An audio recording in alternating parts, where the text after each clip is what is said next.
Hello guys, Hindi भाई sovereign channel में आपका फिर से एक बार स्वागत है। हम लेके आए हैं आज हिंदी में रस। तो दोस्तों, रस टॉपिक लेके आए हैं तो टॉपिक को शुरू करते हैं। अगर क्लास अच्छी लगे तो सब्सक्राइब जरूर करना दोस्तों। चलिए शुरू करते हैं। तो हम शुरू करते हैं पहले रस की परिभाषा। तो रस की परिभाषा आइए दोस्तों पढ़ते हैं क्या है। काव्य को पढ़ने से जिस आनंद की प्राप्ति होती है, अर्थात जिस अनिर्वचनीय भाव का संचार हृदय में होता है, उसी आनंद को रस कहा जाता है। ये जो कह रहे हैं दोस्तों, मान लो रस यानी मन में हंसी का भाव हो, सुनने का आनंद आता हो, अनिर्वचनीय भाव का संचार हृदय में उत्पन्न होता हो, यानी हृदय में कुछ लगे कि हाँ यार अच्छी बातें हैं या कोई भी, तो कहा जाता है रस को काव्य की आत्मा कहा जाता है। ये दोस्तों इम्पोर्टेंट क्वेश्चन है। ये यहीं से ज़्यादातर क्वेश्चन तो थ्योरी अगर ध्यान से पढ़ लो तो थ्योरी में इसे ही बन जाते हैं, ठीक है, के समान माना जाता है। अगले, सर्वप्रथम आचार्य भरत मुनि ने अपने ग्रंथ नाट्य शास्त्र में रस का विवेचन इस प्रकार किया। अब ये क्वेश्चन बना दोस्तों, आचार्य भरत मुनि ने अपने नाट्य शास्त्र में रस का प्रयोग किया। विवेचन इस प्रकार किया है। विभानुभाव, व्यभिचारी, सई गोयाद्रस। अगले,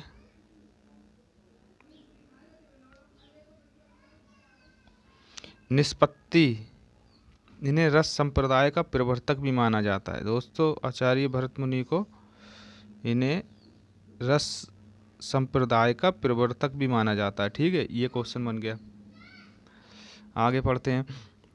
आचार्य भरत मुनि ने रसों की संख्या 8 मानी है। अब आचार्य भरत मुनि जो हैं उन्होंने रसों की संख्या 8 मानी है दोस्तों। ये क्वेश्चन बनाइए।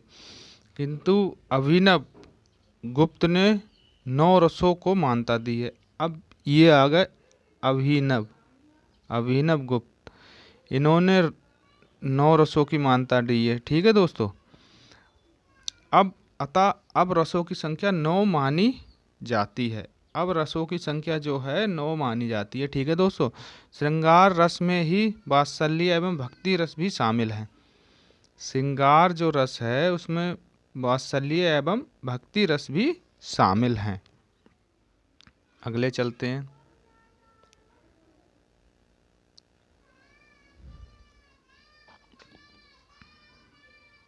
स्थायी भाव आ गए दोस्तों। अब इसमें क्या है, रस के 4 अंग होते हैं, ठीक है दोस्तों। रस के स्थायी भाव होता है, संचारी भाव होता है, अनुभाव होता है और विभाव होता है, ठीक है दोस्तों। संचारी भाव, स्थायी भाव, विभाव, अनुभाव, रस के 4 अंग, ठीक है। ये क्वेश्चन आता है रस के 4 अंग कौन से होते हैं, तो ये ऑप्शन दिए होंगे जिसमें 3 आंसर गलत होंगे, 1 ठीक होगा, ठीक है दोस्तों। अब रस पे आते हैं और रस के स्थायी भाव, ठीक है दोस्तों। श्रृंगार रस का स्थायी भाव क्या होता है, रति। ये बहुत ही मोस्ट इम्पोर्टेंट है दोस्तों। करुण रस का स्थायी भाव होता है शोक। हास्य रस का स्थायी भाव होता है हास्य, ठीक है दोस्तों। वीर रस का स्थायी भाव होता है उत्साह। ये बहुत ही बार एग्जाम में आया है। भयानक रस का स्थायी भाव होता है भय। और दोस्तों जो मैं पढ़ा रहा हूँ वो बहुत ही इम्पोर्टेंट पर्सन है, चैप्टर है, जो अक्सर एग्जामों में देखा गया है, ठीक है। रौद्र रस का स्थायी भाव क्रोध। ये तो बिल्कुल रटी लेना स्थायी भाव और रस, ठीक है दोस्तों। ये मत कहना कि यार नहीं करेंगे बाद में कर लेंगे, तो आपकी जैसी मर्जी, मगर पढ़ना जरूर 2-3 बार।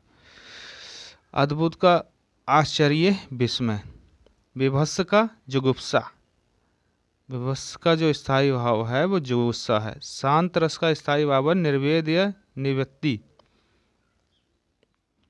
वात्सल्य रस का स्थायी भाव है वात्सल्य या रति। ठीक है दोस्तों। भक्ति रस का स्थायी भाव है अनुराग। ये इम्पोर्टेंट है दोस्तों, इम्पोर्टेंट तो सारे हैं। चलिए, रस के अंग, रस के 4 अंग माने गए हैं। ठीक है दोस्तों, रस के 4 अंग ये मैंने बता दिया अभी। चलिए अगले चलते हैं। अब इनकी थ्योरी पढ़ते हैं दोस्तों स्थायी भावों की।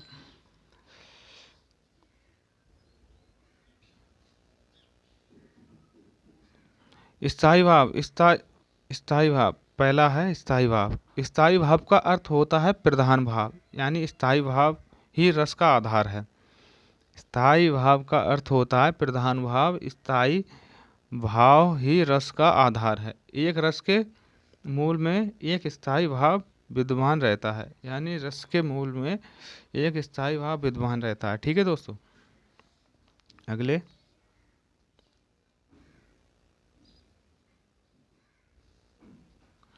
विभाव। दूसरा आ गया विभाव। जो पदार्थ व्यक्ति परिस्थित व्यक्ति के हृदय में भावोद्रेक उत्पन्न करता है वह विभाव कहलाता है। विभाव 2 प्रकार के होते हैं, उद्दीपन विभाव और आलंबन विभाव। ये दोस्तों इम्पोर्टेंट क्वेश्चन 2 बन गए हैं। ठीक है, अगर ये पूछता है विभाव कितने प्रकार के होते हैं, तो ये होते हैं 2 प्रकार के, 1 प्रकार और 2 प्रकार, उद्दीपन विभाग, आलंबन विभाग। चलिए अगला, अनुभाव, यानी तीसरा है अनुभाव। अनुभावों को व्यक्त करने वाले शारीरिक विकार अनुभाव कहलाते हैं। ये भाव सात्विक, मानसिक और कायिक होते हैं। ये भाव हैं सात्विक, मानसिक और कायिक होते हैं। अगले पे संचारी भाव, यानी चौथा संचारी भाव है दोस्तों। संचारी भाव इसे दूसरे नाम से और जानते हैं व्यभिचारी भाव। ठीक है दोस्तों, इसे दो नामों से जानते हैं। अब ये नहीं कि एक नाम पढ़ के चले गए, दोनों नाम पढ़ना है। ठीक है दोस्तों। मन में संचरण करने वाले भाव संचारी भाव कहलाते हैं। मन में संचरण करने वाले भाव संचारी भाव कहलाते हैं। ये भाव पानी के बुलबुलों के समान उठते हैं, विलीन हो जाने वाले भाव होते हैं। यानी ये भाव पानी के बुलबुलों के समान उठते हैं और विलीन हो जाने वाले भाव होते हैं। ठीक है दोस्तों। रस के भेद, रसों की संख्या 9 मानी जाती है। ठीक है दोस्तों, रस के भेद जो हैं रसों की संख्या 9 मानी जाती है। चलिए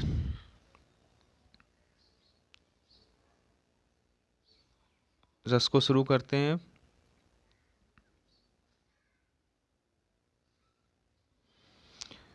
पहला रस है श्रृंगार रस। इसका स्थायी भाव होता है रति। अभी अभी मैंने बताया था दोस्तों, रति। नायक नायिका के सौंदर्य तथा प्रेम संबंधित वर्णन को श्रृंगार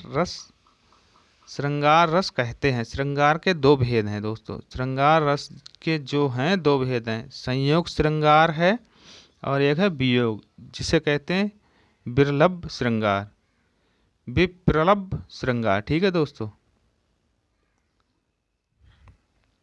चलिए अगला, अब इसके 2 भेद ये पढ़ लेते हैं।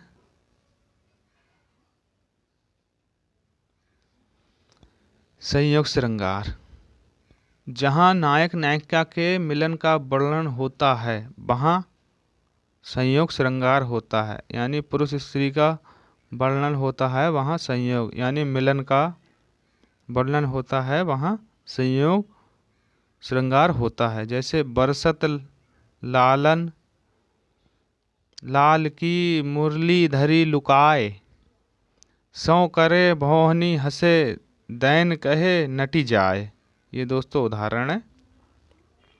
अब दूसरे को पढ़ते हैं, वियोग श्रृंगार, जहाँ नायक नायिका की वियोग वियोगावस्था यानी विरह का वर्णन होता है, वहाँ वियोग श्रृंगार होता है। ठीक है दोस्तों। निस्दिन बरसत नयन हमारे, सदा रहती पावस ऋतु हम, पै जब ते श्याम सिधारे। ठीक है दोस्तों। यहाँ जो है विदाई यानी दूर का, मान लो किसी युगल का जो है, यानी उसका पति बाहर रहता है तो वहाँ वियोग श्रृंगार है, और जिसका पति घर रहता है वो संयोग श्रृंगार है। ठीक है, उदाहरण के तौर पर मैंने बता दिया। चलिए अब हास्य रस को शुरू करते हैं दोस्तों। अगला है हास्य रस। इसका स्थायी भाव होता है हास्य। इसका स्थायी भाव दोस्तों क्या होता है? हास्य। जहाँ विकृत आकार, भेष भूषा, चेष्टा आदि के वर्णन से उत्पन्न हास्य को हास्य रस कहा जाता है। तंबूरा ले मंच पर बैठे प्रेम प्रताप, साज मिले 15 मिनट घंटा भर आलाप। घंटा भर आलाप राग में मारा गोता, धीरे धीरे खिसक चुके थे सारे श्रोता। यानी घंटा भर का गोता कोई दोस्तों पानी में मार लेगा, ये बताइए। तो यहाँ हंसी का भाव उत्पन्न होता है, वहाँ हास्य रस होता है। ठीक है दोस्तों। अगला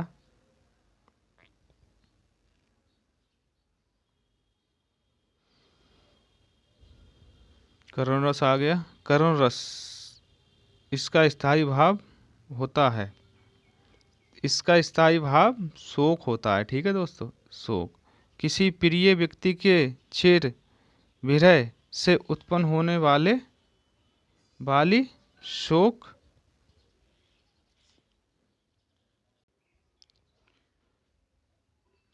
अवस्था के परिपाक को करुण रस कहते हैं। यानी ठीक है दोस्तों, करुण रस कहते हैं। इसका जैसे उदाहरण